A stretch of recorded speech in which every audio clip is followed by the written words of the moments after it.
Hello everyone, welcome back to Andrew's coding tutorials for lesson number 9.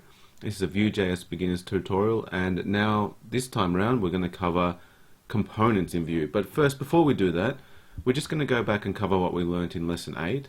And so what we did is we built this form, not the prettiest form, but it still displays, has some validation. So whenever there's data entered in there, a field is selected, the color goes green and we can sort of submit the form. Okay, and we did that using these styles here, and we did it using this class here with inline JavaScript. Okay, remember that that's a vbind, and so we're just using shorthand there, and we're just checking if that first name data exists, use the success class, otherwise use the failed class. Okay, and we use that for all of the other components, all of the other form elements in there. Okay, so let's get on to components. Okay, so we're just going to clean this up a bit because we don't need all of this in here this time around. So let's clean a bunch of this up here. We don't need any of those, and we don't need any of those. Okay, we should be good to go, I think. There we go. Okay, so we've basically got a blank app now, a blank HTML template with div ID with app. And now we've got the basic Vue instance we're going to initiate here. So, okay, what is a component? Okay, so first of all, what you can do is you can actually check out the components basic in the Vue guide, the components basics page in the Vue.js guide here. You can have a read through that. But basically, the idea of a component is if you want to have an object, say a button, but you want to make 10 of those buttons. Well, instead of making 10 of those buttons, you make the code for one of them, and then you just implement that button 10 times. Okay, so instead of writing all the code involved for, writing the template and the data section for the variables and all that sort of stuff, right? You write that one time, and then you write it in the page. You include one tag, and that'll import that component. Okay, so it's a little bit hard to understand without actually seeing it, so why don't we just go ahead and actually do that? I'll just show you how a component actually works in Vue. Okay, so the first thing we need to do is we need to make sure we write the component data above this code, because when this new Vue instance loads, it's going to load in the components. Okay, so if we load it after, if we were to put it down here, it would not load into this instance of Vue, and we want to have that. Okay, all right, so what we would do here, let's make some space here. Okay, so Vue.component. all right, and what we want to do here is we want to call this component button.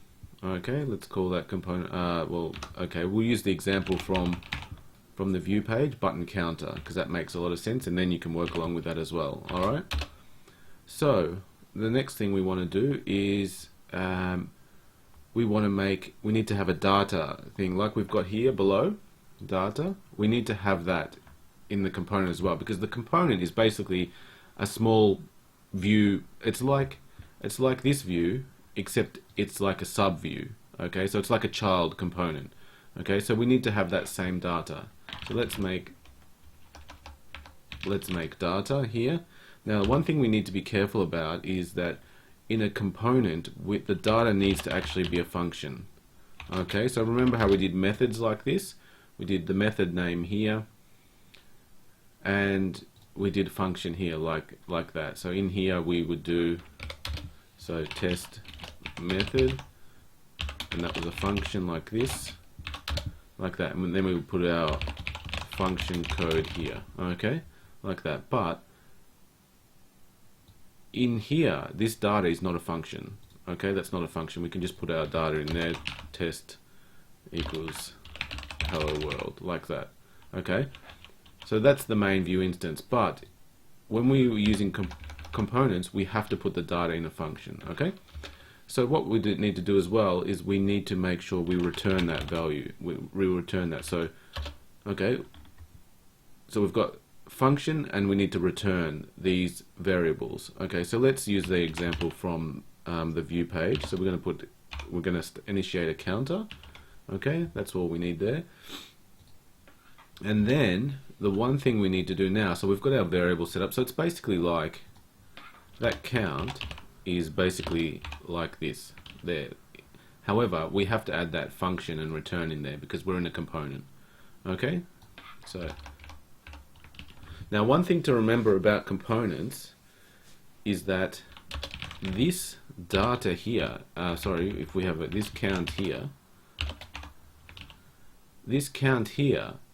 is not the same as this count. They're two different counts. Okay, so this component's data, this component will only be able to access this count. It will not be able to access this count, and vice versa. This, if I put a method in here of a test method again, so let's put a method in here, and we say this dot count equals 5. Okay, for example, all right.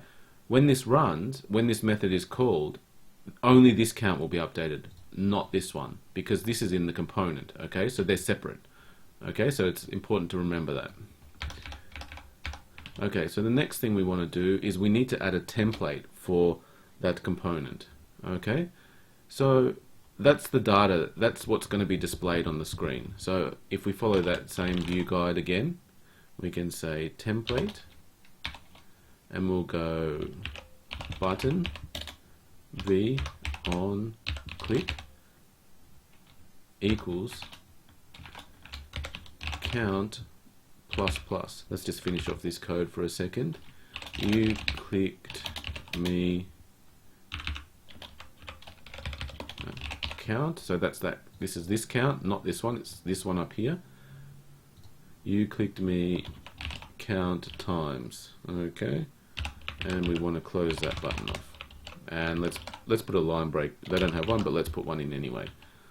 Okay, now if you remember from the last lesson, and one thing from the previous lessons, we can drop the v on because this is an event, and let's make that an at mark.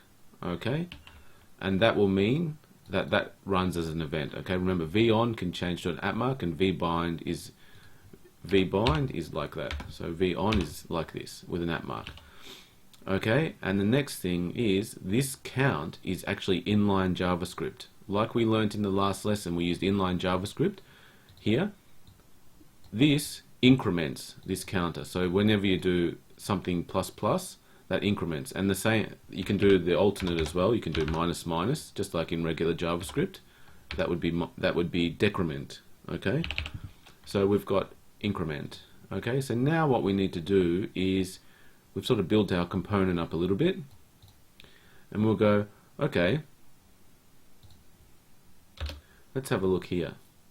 Okay, so now we want to implement this component into here. So what do we have to do? Okay, so all we have to do here is we just make a button counter. Okay, that's it. It's in there. So if we load this page now, okay, and that's come up there. That's the button we made here. This is this button here. Okay, you clicked me count times. Okay, that's come up here. Okay, so if we click that now, that's going to increment. Okay, now see how useful that is. It's not very useful if you're making 1, but what if we want 5? So all we have to do if we want 5 is copy and paste. And now we've only got this component code, and every time we want to implement that code, all we have to do is make a button counter here. And now we've got 5 comes up there. Okay, our line break hasn't come in. That's all right. We'll just remove that. Okay, and so now we've got clicked. I'll just make sure. Okay, so now we've got our 5 here. We've used that component multiple times. We load that in the browser. We've got 5 here. Now watch, because remember, each component is an individual instance of this component. So if I click this one, the other ones don't update because that's an individual component. So this first button's instance of that component is updating this count.